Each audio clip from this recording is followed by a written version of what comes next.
Bom dia novamente. Tá dando para todo mundo ver o slide? Sim. Bom, na aula de hoje a gente vai trabalhar alguns dos movimentos artísticos do século XX. Não vai dar tempo da gente se ater a todos, mas a gente vai iniciar e na próxima aula a gente termina. Vai ser só uma pincelada rápida para que a gente possa compreender um pouco sobre cada movimento. Eu coloquei uma indagação, né? A arte para quê? Para que serve a arte? Em uma das nossas primeiras aulas presenciais, a gente discutiu bastante sobre a participação da arte das nossas vidas. Vocês lembram que eu tinha pedido para vocês se imaginarem sem a música, sem os filmes, porque tudo isso são produções artísticas que estão intrínsecas durante o nosso cotidiano e que a gente acaba naturalizando essas produções. E aí, mais do que nunca, perceber essa relação da arte na nossa vivência é compreender que a arte ela é produtora da realidade. E sendo assim, ela mais do que nunca, ela é história.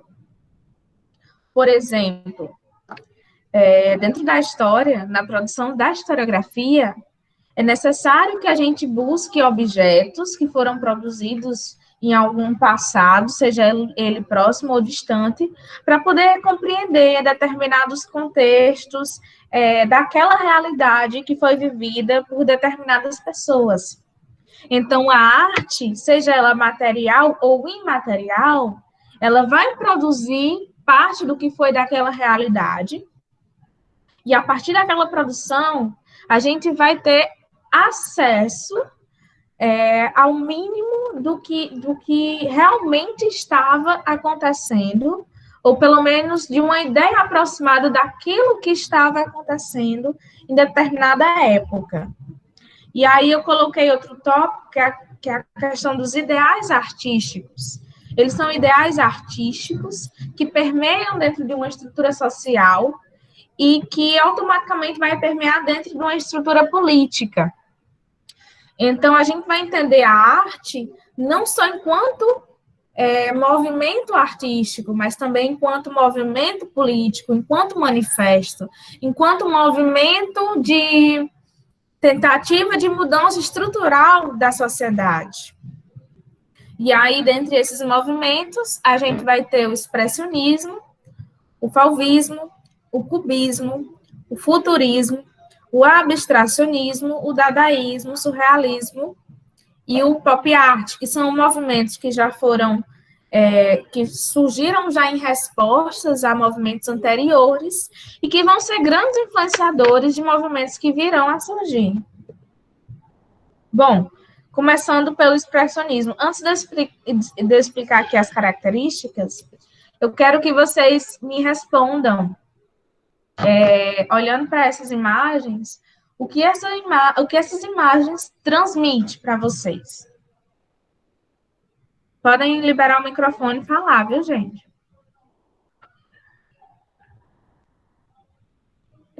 Pessoal?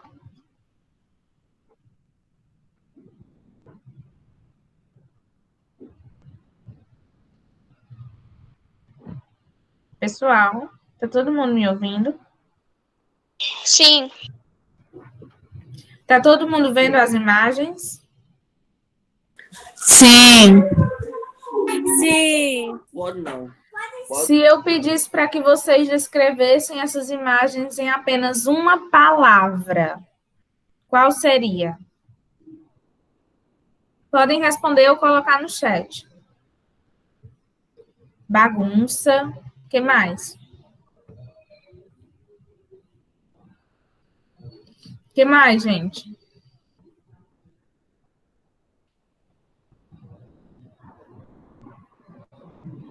Medo. Alguém mais? Angústia.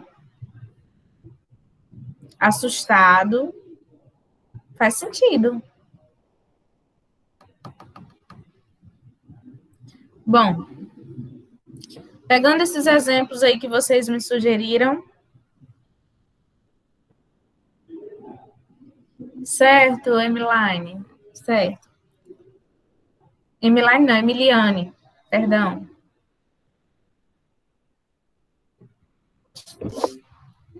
Pegando esses exemplos aí, essas palavras, medo, angústia, bagunça, vamos analisar um pouquinho o que traz as características do expressionismo e ver se essas características se aproximam dessas palavras que vocês relataram.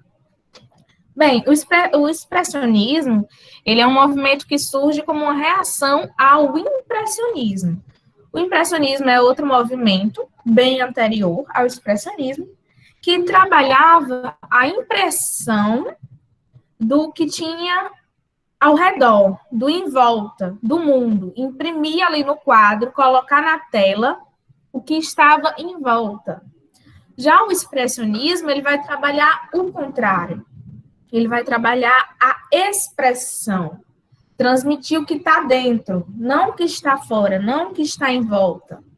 Transmitir as emoções, aí é onde vai aparecer a questão das emoções humanas.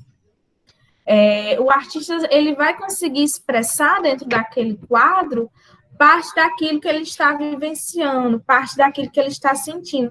E é por isso que muitas dessas telas a gente vai sentir bagunça, a gente vai sentir a ideia do medo, a gente vai sentir a angústia, porque era um período que permeava, historicamente falando, a Primeira Guerra Mundial, precursor da Primeira Guerra Mundial, então existia muita tensão política, muita tensão social, e não só isso, as próprias vivências enquanto indivíduo, elas apareciam expressas dentre as formas como era pintada as telas. Então, as cores elas vão ser vibrantes, para mostrar a intensidade das emoções, elas vão ser distorcidas, para demonstrar a confusão de lidar com alguns sentimentos, elas vão expressar a angústia vivenciada por aqueles indivíduos, elas vão ter uma pincelada muito dramática. E aí, dentro dessa construção do expressionismo, vai surgir o fauvismo, que mais na frente a gente vai trabalhar um pouco do fauvismo, mas o fauvismo é outro movimento dentro do movimento do expressionismo, que vai se acentuar muito mais posteriormente na Alemanha, é onde ele vai tomar forma, o movimento vai tomar forma para tentar romper com as tradições acadêmicas, ou seja, romper com a forma como se era trabalhado a arte dentro da academia. E aí vai ter uma base filosófica, um movimento muito inspirada na filosofia do Nietzsche. Não sei se vocês já ouviram falar, mas posteriormente eu acredito que em pré-médio, no próximo ano, vocês vão ter acesso a um pouco das disciplinas do ensino médio e um pouco de filosofia. Mas não posso me aprofundar muito nisso por conta do tempo. E aí vai ter essa filosofia, vai ter uma base na filosofia de Nietzsche, na ideia de que o homem ele não é a finalidade, ele não é o fim, ele é apenas o meio, é apenas a ponte das relações, a ponte para os acontecimentos e a construção das estruturas. E aí, outra característica muito forte é que não vai ter uma representação fiel da realidade, a gente vai conseguir enxergar os quadros, a gente vai conseguir ver elementos do cotidiano, mas que não são fiéis àquilo que está na visão do artista. E outra coisa também é que as figuras, elas vão captar de maneira dramática, como a gente vê aí no quadro O Grito, né? Aqui no Grito, do Munch, elas vão captar muito a essência daquilo que se sente, muito a essência daquilo que o artista estava sentindo. Vai ter uma visão mais subjetiva, não vai ser aquela coisa que de cara já tem uma mensagem. O retrato, a tela, ela oferece as possibilidades de interpretações. E, posteriormente, no neoexpressionismo, a gente vai encontrar mais imagens abstratas. Aqui eu trouxe uma das artistas, que é a Anita Malfatti, né? Também do expressionismo, que não só nas telas de pinturas do cotidiano, mas também nos retratos e autorretratos, vai aparecer muito das emoções humanas. E aí a gente entra na questão do fauvismo. Tá todo mundo conseguindo ver o slide? Sim. Respondam no microfone. Ótimo. Aí eu trouxe duas imagens muito famosas do fauvismo.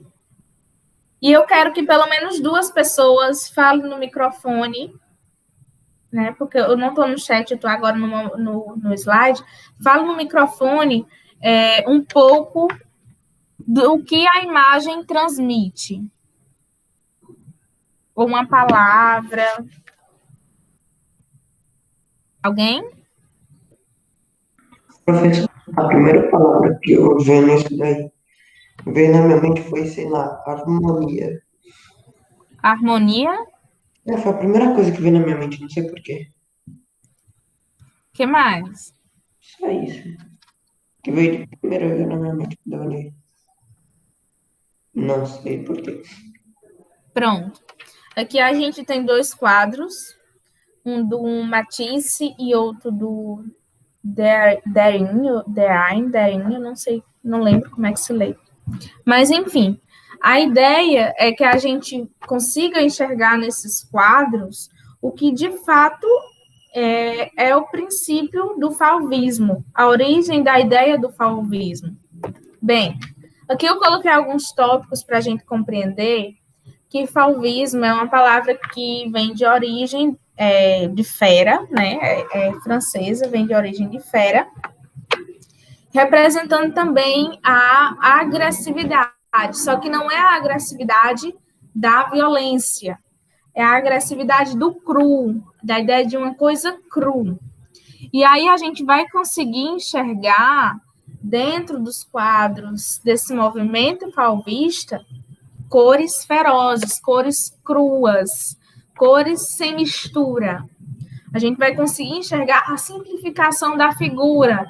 Não vai ter aquele negócio de aquela preocupação com detalhes, ou pelo menos não detalhes nos objetos micros, na mistura de cor. Não vai ter essa preocupação, não tem também uma preocupação com o real, assim como o expressionismo, não tem uma preocupação em retratar aquilo que está se passando com a realidade. Outra coisa que o fauvismo trabalha, e também tem essa característica de fera, é a questão de trabalhar o homem no seu estado natural, na tentativa de trazer o homem como o primitivo. Esse conceito de primitivo está muito associado à filosofia de Rousseau, que traz a ideia de que o homem nasce bom e quem corrompe é a sociedade. Então, essa ideia de primitivo que a arte está trazendo, da bondade e da pureza humana. É por isso que a gente vai ver no quadro bastante harmonia dentre as cores, a relação das cores, dos objetos, o espaço dentro dos quadros. Tá dando para compreender, gente, até aqui? Sim. Qualquer dúvida, viu? Pode perguntar. E aí, posteriormente, a gente vai ter o cubismo. O cubismo o próprio nome já traz muito do que é o cubismo. O cubismo ele também é um movimento que é precursor da Primeira Guerra, do período de Primeira Guerra. Quem se destaca nele é muito o Picasso e o Braque. Eu não trouxe as fotos dos artistas, porque senão o slide ficaria muito longo, mas vocês podem pesquisar depois. Aqui no slide eu coloquei uma pintura do Picasso para a gente analisar um pouquinho. E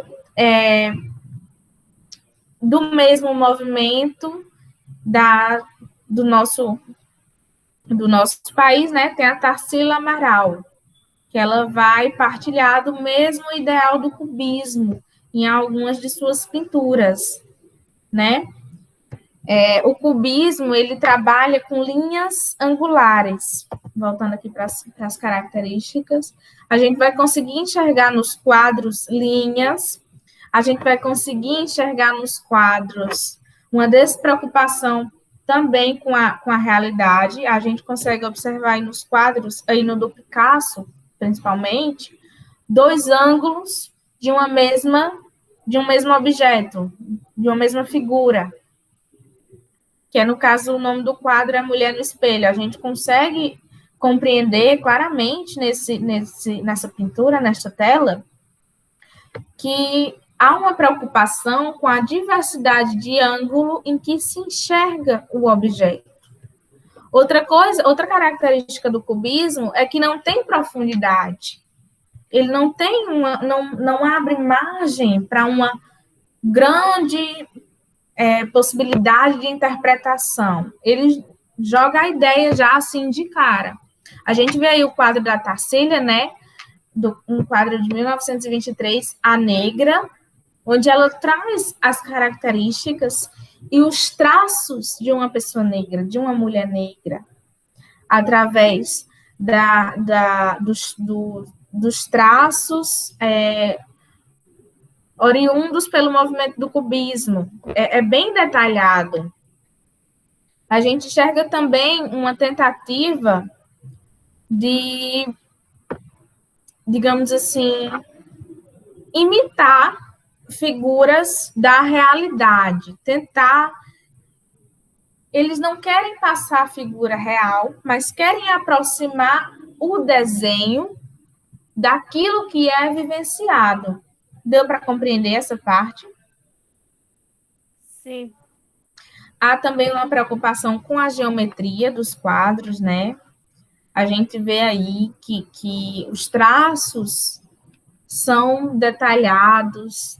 Inclusive, tem outros quadros do Picasso que é porque eu não trouxe outros, mas se vocês procurarem, vocês vão conseguir entender mais ainda por que o cubismo, a ideia das formas geométricas, muitos quadros depois vão se tornar indecifráveis, ao mesmo tempo que já tem um nome que joga a ideia do quadro, que diz o que é a tela. A gente vai ser difícil para quem não tem o olhar artístico ou um olhar que se preocupe com relevo, mistura de pinturas e geometria. Então, é complicado compreender alguns desenhos. É um tipo de pintura que vai se preocupar com fragmentos. Posteriormente, no desenvolvimento do cubismo, alguns artistas, inclusive o Picasso, ele vai introduzir na tela textos, objetos, e às vezes vai ser uma pintura sem pintura, uma necessidade de não pintar, mas de tentar colocar elementos da realidade na tela.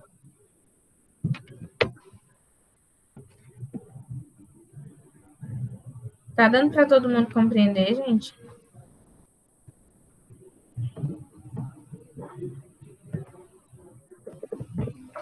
Pessoal? Sim, Bruno. E aí é onde vai se iniciar a apropriação dos objetos reais, como uma tentativa de juntar a arte com a vida. E, por fim, o quarto movimento de hoje, porque os outros vão ficar para a próxima aula, a gente vai ter o futurismo. E aí, mais do que nunca, eu quero que vocês olhem para essas imagens e me definam em uma palavra. Definam para mim essas imagens.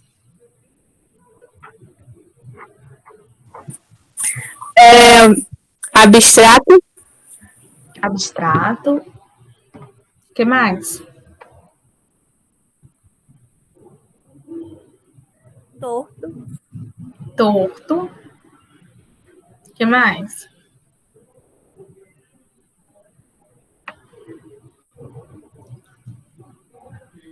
Alguém mais?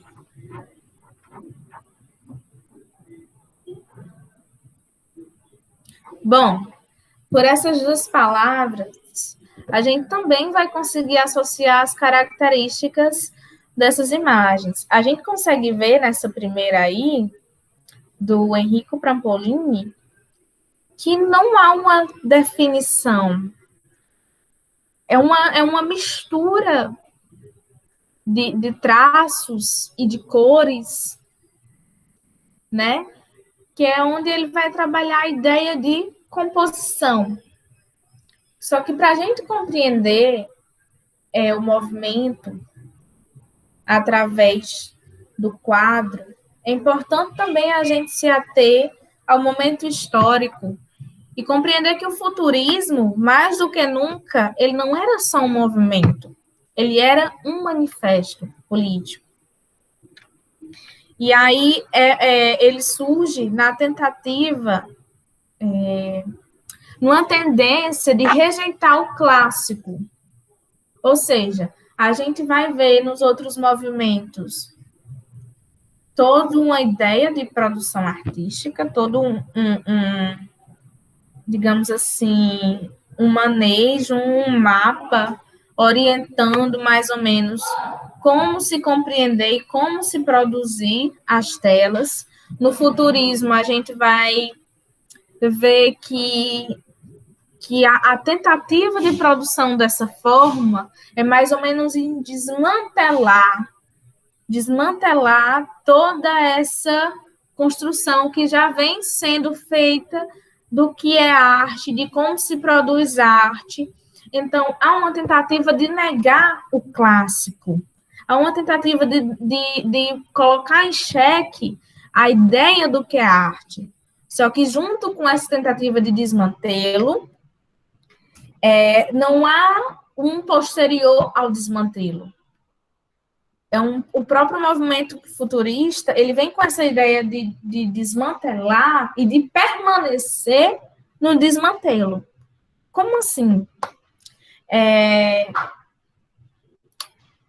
Deixa eu ver aqui, como é que eu posso explicar?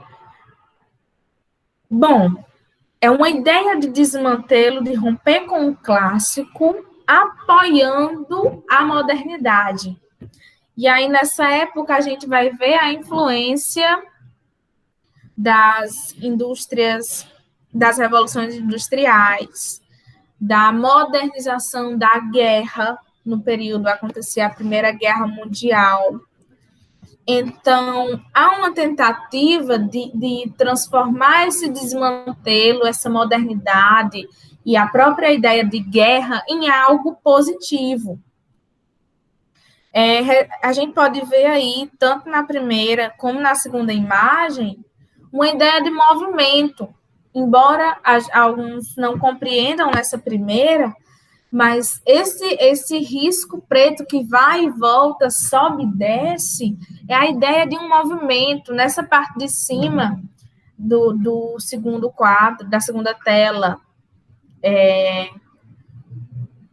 a bicicleta, o trem, essa ideia de locomotiva é justamente um movimento retratando a agressividade da vida.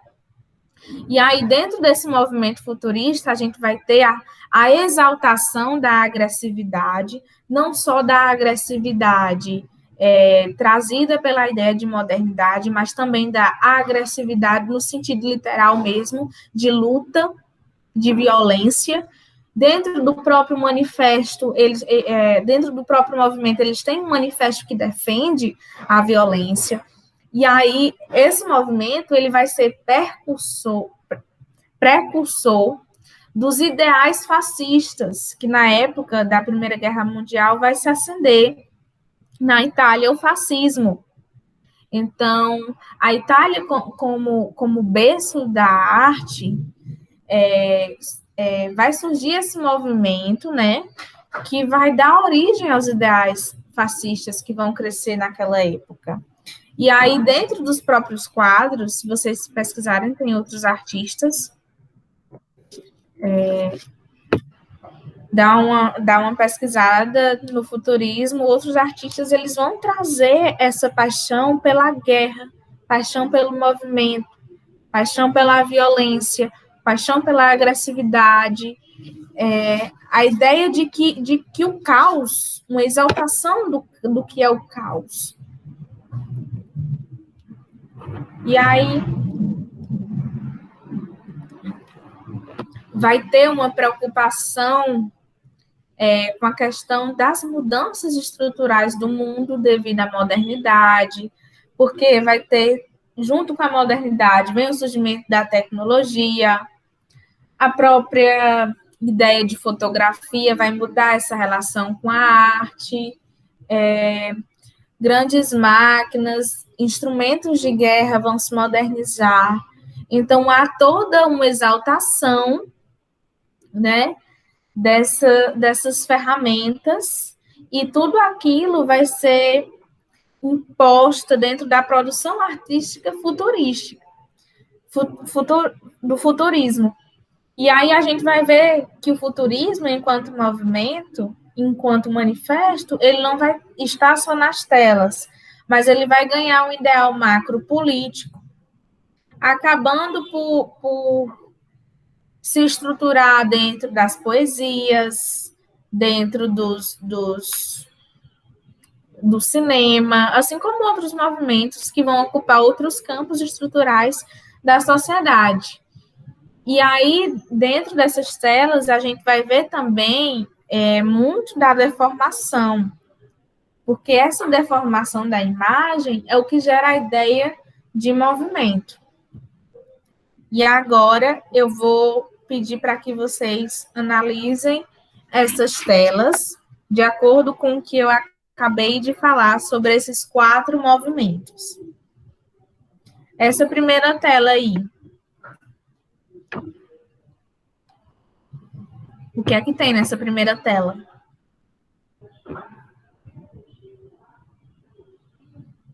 Pessoal?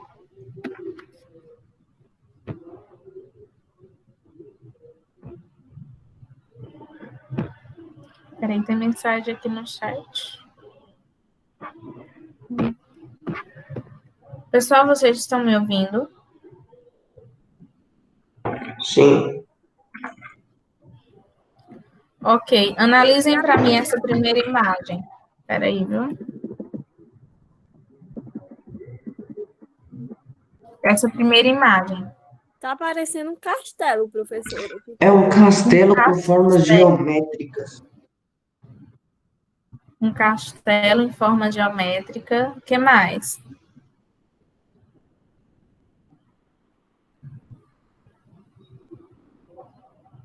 De que movimento vocês acham que pertence essa imagem?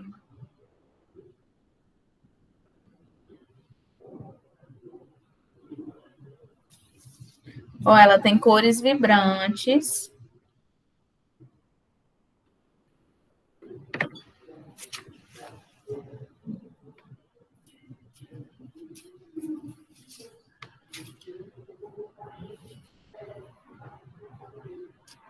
Ela corresponde ao misto de cores, pode estar associada ao misto de emoções do artista.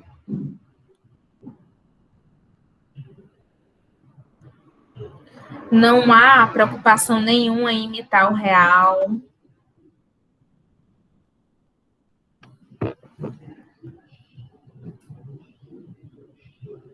É o Que cubismo? movimento seria? Qual? O Cubismo? Quase. Quase foi cubismo. Por que que não seria cubismo?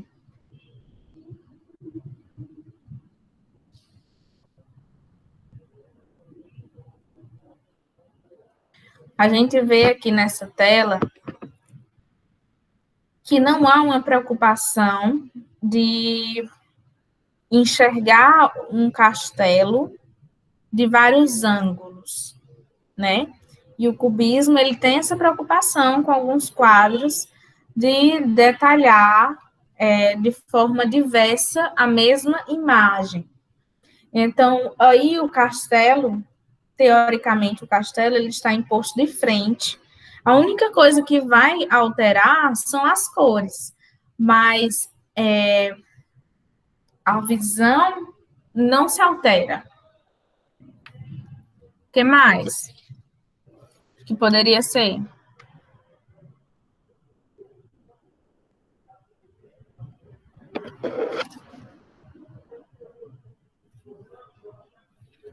A gente vê também que no próprio pegar da tinta e do pincel, da mistura de cores, a gente vê uma coisa falha, uma tentativa de falhar com as cores. Então, a gente consegue enxergar também um drama, como se ele estivesse expressando suas emoções.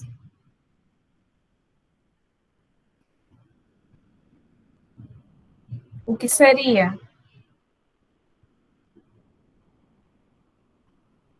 Pessoal?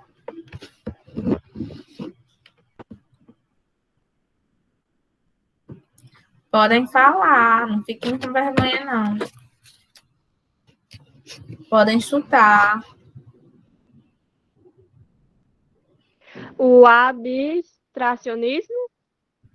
Não. Pois Ó, não a sei. gente só trabalhou 4. Expressionismo, fauvismo, cubismo e futurismo. Qual seria desses 4?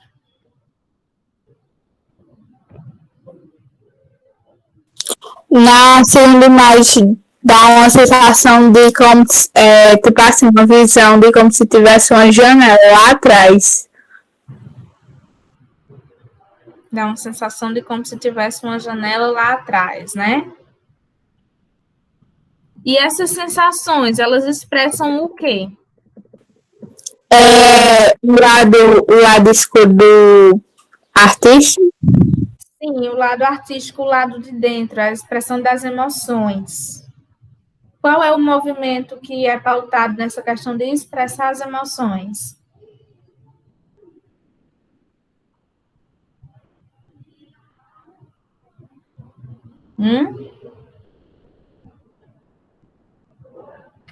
Ninguém quer chutar? Expressionismo, cubismo, futurismo e fauvismo a gente trabalhou. Qual seria desses que tem uma preocupação real com expressar as emoções? Expressionismo. Expressionismo. Então, esse primeiro quadro, o nome dele é Castelo e Sol, eu não coloquei os nomes. Ele é de 1929, de Paul Klee, que é um dos principais artistas do expressionismo. E aí, do outro lado, essa outra imagem, ela expressa o quê?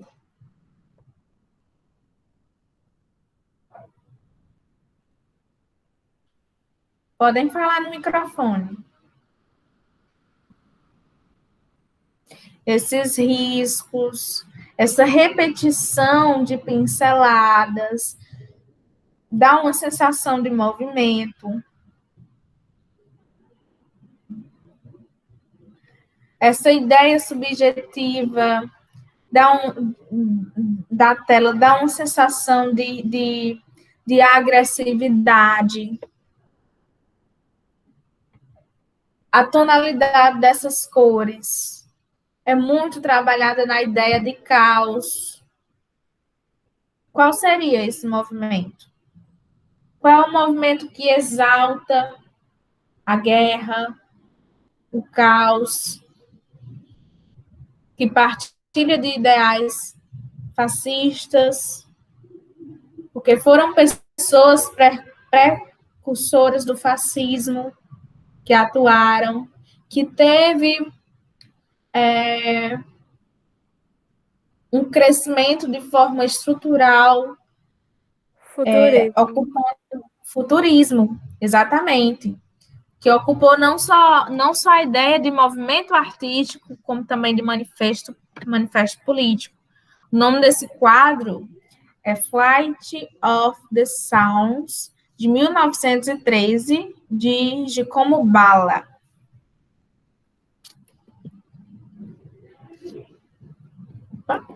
E esses dois aqui? Eu coloquei um quadro de cada tipo de movimento. Expressionismo e futurismo já foram. Qual desses seria cubismo e qual desses seria fauvismo? Da direita seria o Cubismo é o cubismo. primeiro. O primeiro é fauvismo. Não, cubismo. Prestem atenção, vocês lembram que eu falei que o fauvismo trabalha a questão do homem primitivo, trazendo essa questão da pureza humana, voltado para a bondade, esse conceito de primitivo ligado à bondade do homem. Por isso, a ideia de feroz.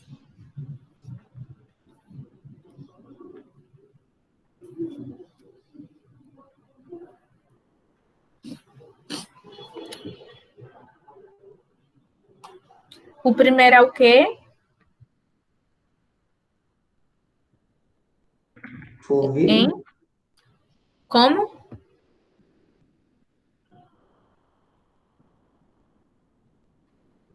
Impressionismo. Impressionismo? Não, a gente não está trabalhando impressionismo.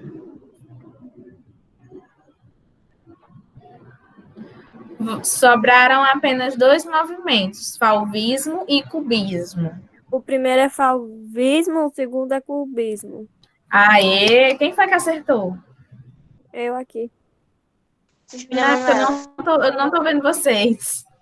Digam Júlia os seus Manuela. nomes. Júlia, por que o primeiro é fauvismo e o segundo é cubismo? Como você falou, no primeiro está retratando a natureza e do homem, o que o que eu não sei falar o nome, retrata. E o segundo está retratando que quer mostrar uma coisa e ao mesmo tempo está todo distorcido. É tipo isso.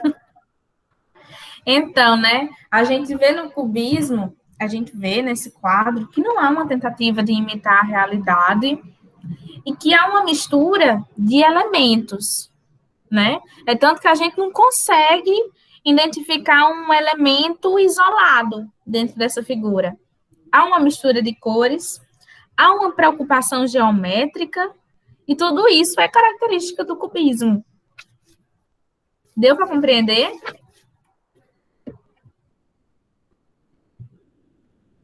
Pessoal? Sim.